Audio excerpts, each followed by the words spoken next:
Good afternoon, everyone, and welcome to the Pipe Report. So it was a very, very bad week for Trump and the Trump administration in general. Now, the two main things I want to talk about is McMaster's resigning, being replaced by ultra neocon John Bolton, and Trump signing a horrible, horrible omnibus spending bill that doesn't do anything that relates to what he wanted to do as president, his political platform, his policies, but instead gives in to what the Democrats want. So it's a very, very bad week for Trump. And I also think that maybe it was earlier last week, Rex Tillerson was fired and replaced by Mike Pompeo. I think that was this week as well. So we can include that, which Mike Pompeo, he's also a neocon, a war hawk, and he's the person that says Julian Assange is a war criminal and he should be basically arrested. I think he even said he should be executed. He thinks WikiLeaks is a terrorist organization that works for the Russian government. I mean, it's been a bad week for Trump. So let's go over some of the stuff here. President Trump faces losing support from his base in the wake of his decision Friday to sign a controversial and much derided $1.3 trillion spending bill over not only its size, but its failure to fund his campaign promise of a wall on the U.S. southern border. Trump briefly threatened to veto legislation voted through the House and Senate on Thursday and early Friday in order to avoid a government shutdown. Conservatives balked at the $1.3 trillion price tag, as well as the failure to promote Republican causes, such as the defunding of Planned Parenthood and the funding of the wall on the southern border in particular. While the legislation served up $1.6 billion for border security, it mainly consisted of repairs and additions to already existing fencing. And that's the thing. If you really want to get the wall going, you have to put your foot down now. You can't keep on saying, all right, well, here's what we're going to do. I will give in to what Democrats want this time, but next time though, I will put my foot down. You can't keep on doing that. Republicans did that during the Obama administration, and they're doing it now, and Trump is doing it now. They don't understand that the Democrats in Congress never, ever give in. They never give in. They will lie. They will say, you know what, you do this with me now, and next time I will do what you want. And then when the next time comes around, they say, nope, I'm not doing it. And the Republicans, they keep like, okay, how about this? I'll help you with what you want now. The next time, you help me. Yeah, sure. The next time comes around, it's exactly the same thing. This is a repeat. This is what we've seen for years already. And a good example of how the Republicans in Congress do this is that when Obama was president and they had control of Congress, they sent an Obamacare repeal to his desk, I think it was 39 or 41 times. When Trump becomes president, that same bill they always sent Obama, they did not send it to Trump.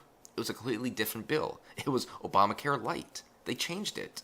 What that tells us is that the Republicans during the Obama administration, it was all for show. It was all for show that they are against this Obama-era socialized medicine that's destroying the country, and they want to completely repeal it. But then when Trump gets in office, oh, no, wait a second, we can't get rid of Obamacare. We got to keep Obamacare. We got to change it, though, a little bit, but we can't get rid of it. So it's all for show. It's just for the public to look at the Republicans, like, look at them. They're standing up to the dictator Obama. That's good. That dictator Obama needs to be stopped. Good. But then they completely just reverse their decisions. Here's what Trump tweeted. I am considering a veto of the omnibus spending bill based on the fact that the 800,000 plus DACA recipients have been totally abandoned by the Democrats, not even mention the bill, and the border wall, which is desperately needed for our national defense, is not fully funded. Well, you shouldn't have said that. You shouldn't have said, I am considering a veto. You should have said, I am going to veto. Congressional leaders in the White House noted that it increased funding for the military, infrastructure, and also grants to fight the nation's opioid epidemic. Trump blindsided White House aides and lawmakers when he tweeted Friday morning that he was considering veto the legislation over its failure to include funding for the border wall, as well as a fix for the expiring DACA program that grants protection to illegal immigrants brought to the country as children. But Trump eventually signed the mammoth legislation reluctantly, saying in remarks to the press with other members of the administration that in order to secure a necessary increase in military spending, he had to give money to Democratic projects that he derided as a waste sum of money. Okay, so this is wrong. Military spending, an increase in military spending is not a necessity. I don't know why people think we have to increase our military spending. We outspend Russia alone, which is supposedly our main enemy, 10-1 in military spending. We spend more on our military than the next, I think it used to be 10 countries. I think now it's like 8 countries combined. So yeah, we do not need to increase military spending. We only need to increase military spending if we are hell-bent on globalism and American imperialism. If we are hell-bent on invading every single country in the Mideast and setting up puppet dictatorships who we then have to fund and work with. That would be the only reason why we would need an increase in military spending. It's not right, and it's very bad for our country, he said. That was with regards to military spending, and he's wrong on that. He's definitely wrong on that. Okay. Therefore, as a matter of national security, I've signed this omnibus budget bill. There are a lot of things I'm unhappy about in this bill, but I say to Congress, I will never sign another bill like this again. I'm not going to do it again, he said. Yeah, I don't believe it. I'm sorry, Trump, I don't believe it. Because if you don't put your foot down now, the Democrats are going to keep winning. They're going to keep doing what they have been doing for years. And I know some people are saying this is 37D chess and this is 42D chess. You got to, think outside the box, but no, it's not. Okay, it's not. This is not 169,000D chess. I'm sorry to say it, it is not. Trump gave in to what the Democrats wanted. He gave in, and he did not support his base, and that's why his base is turning on him. He always said America first, but doing this is not America first. Doing this is Democrats first, but not America first. Not what his base voted him for. Ann Coulter, where's her tweet? Conservative commentator Ann Coulter, who in 2016 wrote a book called In Trump We Trust, told Fox News Radio's Tom Shilley that the ramifications will hit the GOP in the midterms, particularly in the House. The House will definitely flip. Why would anyone vote Republican, she said. That's a fair point. I mean, if you vote these people in who say they're going to repeal Obamacare, they're going to build the wall, they're going to start doing fiscal conservatism, and then when they get in the office, they do the complete opposite. Well, of course, those same people aren't probably going to be in Congress next time around, and I completely understand with that. If the House loses this year, if the Republicans lose the majority in the House, I would completely understand because they did not do what they promised they would do. On Twitter, she also congratulated President Schumer and agreed with Trump that he won't sign another bill like that, but added that was because a Democratic House would impeach him. The president was really sold a bill of goods here, Christopher Ruddy, Newsmax chief executive, who is regularly in touch with Trump, told the Washington Post. Conservatives look at the omnibus bill and say, this is not why they elected Donald Trump. This is not a good bill for him to sign. When Trump said, I will never sign another bill like this again, Ann Coulter said, yeah, because you'll be impeached. And what she's talking about there is that once the Democrats gain the majority in the House, if they do, I mean, it's still open in the air. It's not like Democrats are going to win just because of this. But if they do gain the majority in the House, they will have the power to impeach Trump. Now, it's unlikely that the Democrats will win the majority in the Senate because there are, I think, 23 Senate Democrats up for re-election and only like 9 or 10 Republicans. So for the sake of argument here, let's say that the Democrats do win the House and they impeach Trump.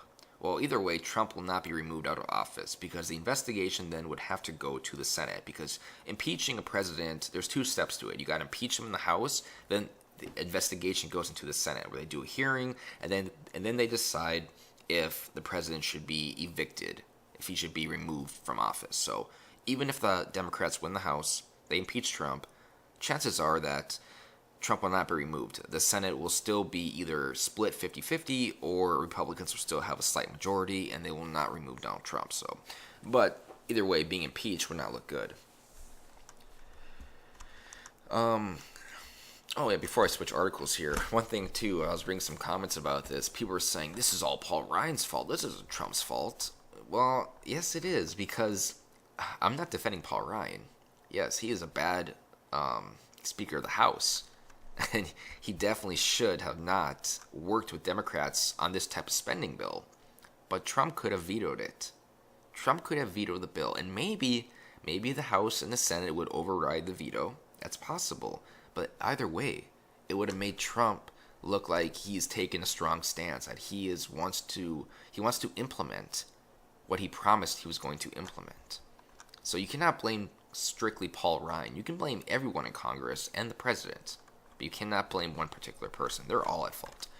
Now, the second article, which is also a bad week for Trump, is the resignation of neocon McMaster's with the replacement of ultra neocon John Bolton. So, for those who don't know what John Bolton is, well, he's a hardcore neocon. He worked as ambassador under the George H.W. Bush administration.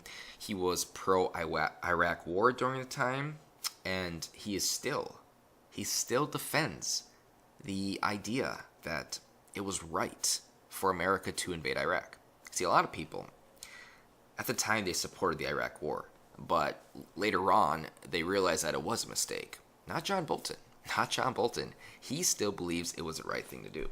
He also said he wants to attack North Korea.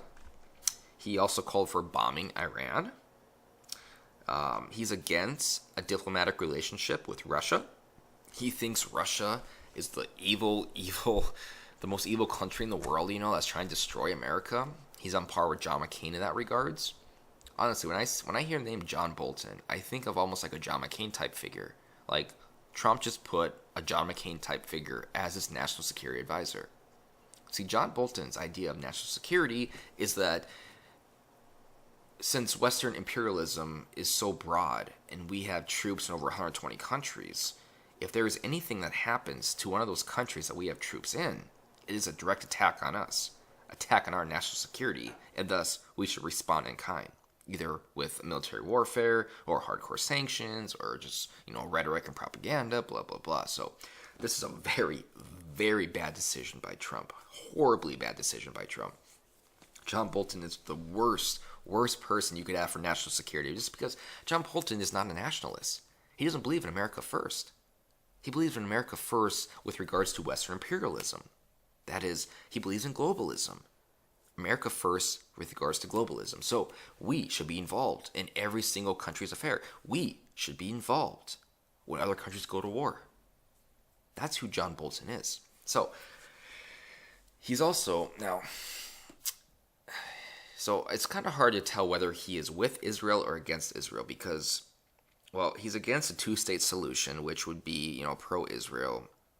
He's also for bombing Iran, which would also be pro-Israel, but he also, I guess, has basically criticized Israel in the past, so I don't know. I mean, that could be the one good thing. Hopefully he is against Israel, because we do not need to work with Israel anymore. I'm sorry to all those in Israel who hear me say that, but it's true. It is true. We spend a lot of money and we do a lot of proxy wars for Israel. I know they are our allies. I understand that. However, so is Britain. So is France. So are many other countries. Yet we do not work with them, or rather we do not fight for them like we do with Israel. I am for America first, and that includes stopping this massive influx of military spending for our allies. Stopping foreign aid for our allies. Yes, let's take care of ourselves first, then we can take care of Israel. Then we can take care of UK. Then we can take care of the EU. Us first, and then we can do that. So, yeah. But those two things, along with Rex Tillerson, who actually had some positive inclinations toward Russia diplomacy, and now he's being replaced with someone like Mike Pompeo, who is very anti-Russia, very anti-WikiLeaks. Those three things have made it a very, very bad week for the Trump administration. Let's hope he can turn this around and, well, I guess just turn things around, because he needs to. He needs to, or else the Republicans are going to suffer in the midterms and Trump will lose in 2020. He cannot keep turning his back on his base and expect to win. Because I know there will be some hardcore supporters that will still stand behind him. They will say, he's doing 13D chess, all this stuff. But he will lose a lot of support.